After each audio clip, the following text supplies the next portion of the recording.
तो निकाय चुनाव के रण में मुख्यमंत्री धुआंधार प्रचार लगातार कर रहे हैं। विदिशा और सीहोर में भी उन्होंने प्रचार किया। सीएम के रोड शो में बड़ी संख्या में बीजेपी कार्यकर्ता और आम लोग शामिल हुए। विदिशा में सीएम ने कांग्रेस पर निशाना साधा और कहा कि कांग्रेस अजब गजब पार्टी है। कमलनाथ को महाराष्ट्र में सरकार बचाने की जिम्मेदारी दे दी गई, लेकिन कमलनाथ प्रदेश में अपनी ही सरकार नहीं बचा पाए और ऐसे में वो वहां गए होंगे तो क्या कह कर आए होंगे, हम तो डूबेंगे तुम्हें भी डुबोएंगे। साथ ही उन्होंने कहा कि उद्धव ठाकरे ने वास्तव में पाप किया था। उन्होंने मुख्यमंत्री बनने के लिए बेमेल गठबंधन किया।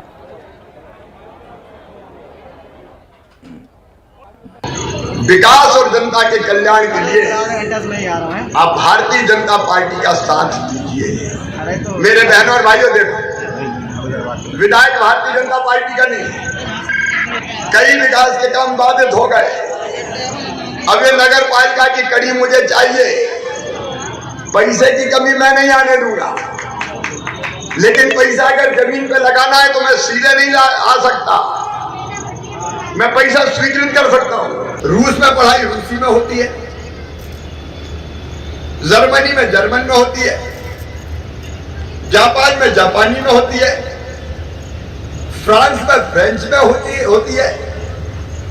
लेकिन गरीब और किसानों के बेटा बेटी पढ़ के बड़े पदों पर ना पहुंच पाए, इसलिए अंग्रेजी अनिवार्य कर दो। अगर कांग्रेस की नगर पालिका बन गई तो केकड़ा नगर पालिका हो जाएगी। हम ऊपर विकास ले जाएंगे, वो टांग पकड़ के नीचे खींचेंगे। प्रधानमंत्री श्रीमान नरेंद्र मोदी जी के नेतृत्व में दुनिया में आज भारत का डंका बज रहा है चारों तरफ। एक जमाना था जब दो बड़ी ताकतें होती थी, एक अमेरिका, दूसरी रूस। और इधर पीसीसी चीफ कमलनाथ जबलपुर पहुंचे, जहां पर उन्होंने ग्वारी घाट में मां नर्मदा की आरती की और आशीर्वाद लिया। इसके बाद कमलनाथ ने जबलपुर के लिए दृष्टि पत्र जारी किया। उन्होंने बीजेपी सरकार पर निशाना साधा।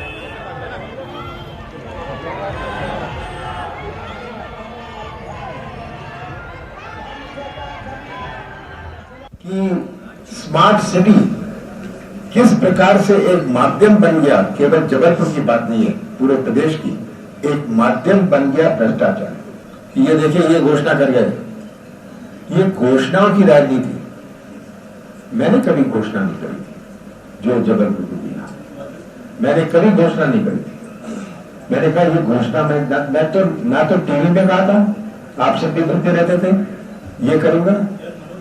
ये भावनाओं से होता है, ये नियत से होता है, ये घोषणाओं से, जैसे मैंने कहा, ये विजन से होता है, टेलीविजन से नहीं होता। इंदौर में शहर की सरकार को लेकर जोर आजमाइश जारी है। कांग्रेस प्रत्याशी चयन में बीजेपी से आगे थी, तो अब घोषणा पत्र जारी करने में भी आगे निकल गई है। कांग्रेस ने इंदौर शहर के लिए आज अपना घोषणा पत्र जारी किया, जिसे वचन एवं दृष्टि पत्र नाम दिया गया। इसमें जनता से कई वायदे किए गए, जिसमें सबसे अहम कांग्रेस प्रत्याशी संजय शुक्ला ने अपने खर्च पर शहर में 5 फ्लाईओवर ब्रिज बनाने की बात कही थी। वहीं कोरोना प्रभावितों को 20-20 हजार रुपए की आर्थिक सहायता देने का भी ऐलान किया गया है। उधर प्रत्याशी चयन के बाद घोषणा पत्र बनाने में पिछड़ रही बीजेपी अब सफाई देती नजर आ रही। बीजेपी के राष्ट्रीय महासचिव कैलाश विजयवर्गीय कहते हैं कि हमारा घोषणा पत्र ऑनलाइन जारी होगा। इंदौर की सबसे बड़ी चुनौती ट्रैफिक की है, इसलिए हम ट्रैफिक प्लानिंग देश की सबसे अच्छी कंपनियों से कराएंगे।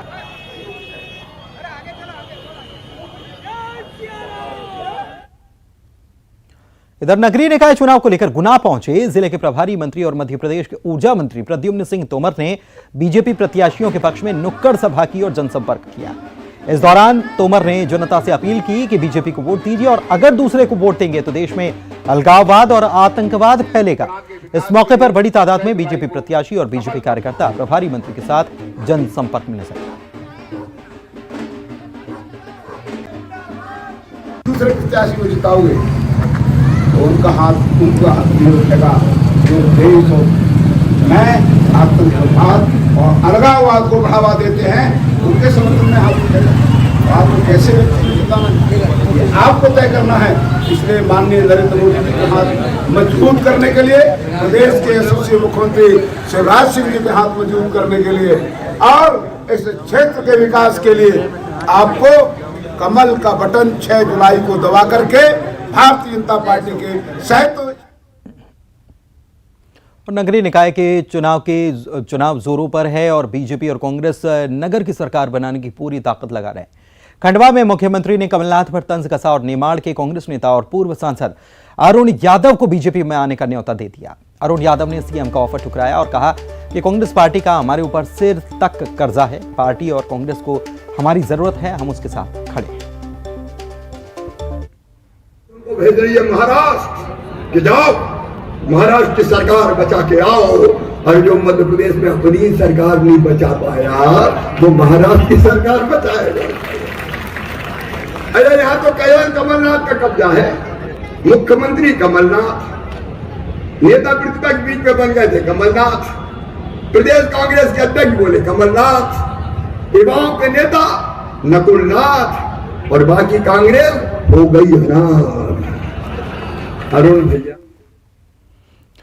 डॉक्टर नरोत्तम मिश्रा ने कमलनाथ को कंफ्यूजन नाथ बताया है। सीएम शिवराज को विजन और टेलीविजन का अंतर बताने वाले बयान पर उन्होंने कांग्रेस के विजन की राजनीति करने की बात दरअसल कमलनाथ ने कही थी। इस पर नरोत्तम मिश्रा ने पलटवार किया और कहा कि कमलनाथ तो सिर्फ कंफ्यूजन के लिए हैं, किसानों में, जवानों में, बेरोजगारों में कंफ्यूजन पैदा करते हैं। और भी तमाम मुद्दों पर उन्होंने बात की।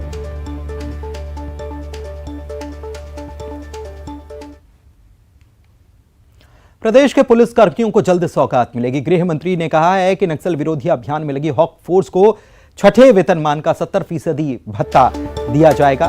भत्ता 13,000 से बढ़ाकर 36,000 रुपए किया जाएगा। नक्सल अभियान में तैनात इंटेलिजेंस शाखा को भी हॉक फोर्स की तरह 36,000 रुपए विशेष भत्ता दिया जाएगा। प्रदेश सरकार होमगार्ड्स को भी सौगात देने जा रही है। होमगार्ड्स को 3 साल में 2 महीने का कॉल ऑफ दिया जाएगा। पवित्र नगरी पन्ना में रथ यात्रा महोत्सव को लेकर उत्साह है। यहां श्री जगन्नाथ स्वामी जी के मंदिर में हर साल रथ यात्रा महोत्सव का आयोजन किया जाता है। जिले में इस महोत्सव का एक अलग ही महत्व होता है। इस महत्व में शामिल होने के लिए श्रद्धालु दूर दूर से पहुंचते हैं। कहते हैं कि 17वीं शताब्दी में तत्कालीन महेंद्र महाराज धीराज किशोर सिंह जुदेव जगन्नाथपुरी की यात्रा कर यहां प्रतिमा लेकर आए थे और भव्य मंदिर का निर्माण कराया था।